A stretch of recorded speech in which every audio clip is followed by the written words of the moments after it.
Welcome back, everyone. I'm sure most of you have heard on the news that there's been another mass shooting at a school this time here in Texas where I live. And Democrats, especially you get dumbasses like Beto O'Rourke who say it's the Republicans' fault for not passing Bill HR blah blah blah. Universal background checks are required. Let me tell you something. Every time I've ever had to buy a weapon, I've had to pass a background check.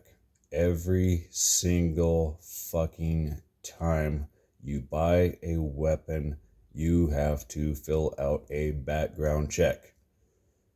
He's getting up on stage, looking for brownie points to try and make himself look important. He failed as a governor. He failed as a president. These are candidates, of course, when he was running for them. People don't want him. He's just trying to make a name for himself. Now you got idiots getting ready to get up on Capitol Hill saying we need to ban all of these things because these are weapons of war. These are all semi-automatics. These are not weapons of war. I've been to war. I've used and been trained on many weapon systems platforms that are entirely different. They may look cosmetically the same, but they operate entirely different than the ones you see here.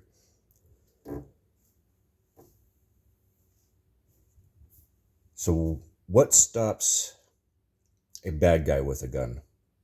Lollipops, rainbows, a pony ride, maybe a unicorn. Is that what the police force does when they arrive to an active shooter situation? They bring their unicorn with them, and the shooter just drops his gun and says, "Oh man, I need to go sit on that unicorn. I need to go pet the unicorn." Is that what he does? No.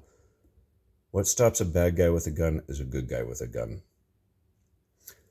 You might have the argument saying, well, if we just banned all the guns, this wouldn't be a problem. Yeah, it would be a problem because all you have to do is look at history. When Australia banned guns and civilians turned them in, crime rates went through the roof. You can do this research yourself. There's some YouTube videos out there that show the actual statistics. And plus, it's our Second Amendment right. The Second Amendment right protects us against a tyrannical government. It's not to keep the local deer population under control, right? It's kind of like the United States' last effort, right? A well-armed people. Militia, in other words.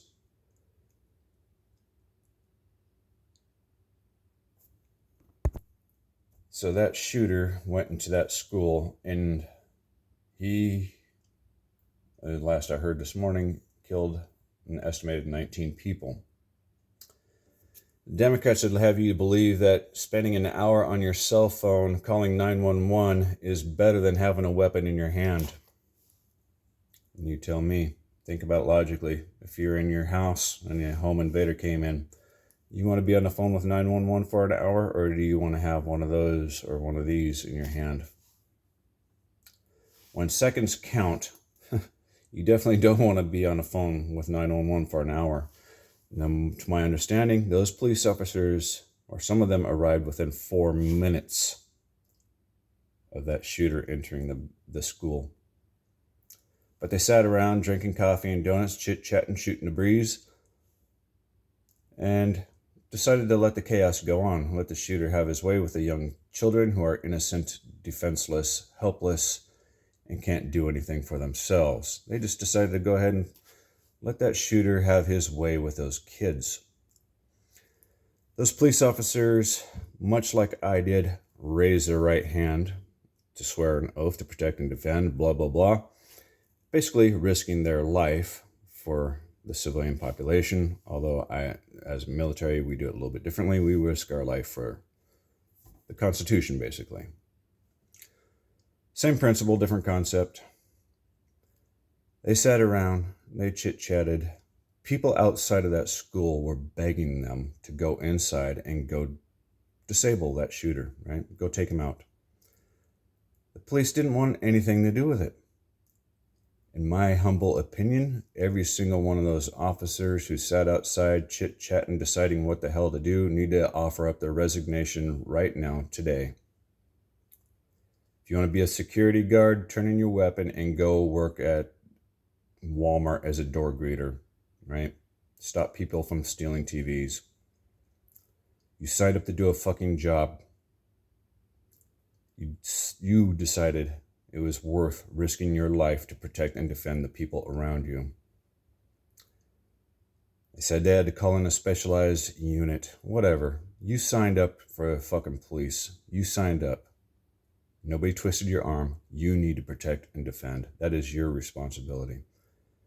Another thing that pisses me off is I believe Governor Greg Abbott had signed a bill into law where teachers can be armed, or a teacher or a school or have an armed security guard. My question is, why wasn't there one? Why wasn't there an armed security guard there? Or an armed teacher? Somebody. Because the police, obviously, are ineffective. But the Democrats would like you to believe that that's more effective when your life is in danger than any one of those. So again, just to reiterate, what stops a bad guy with a gun? A good guy with a gun. Have a good day.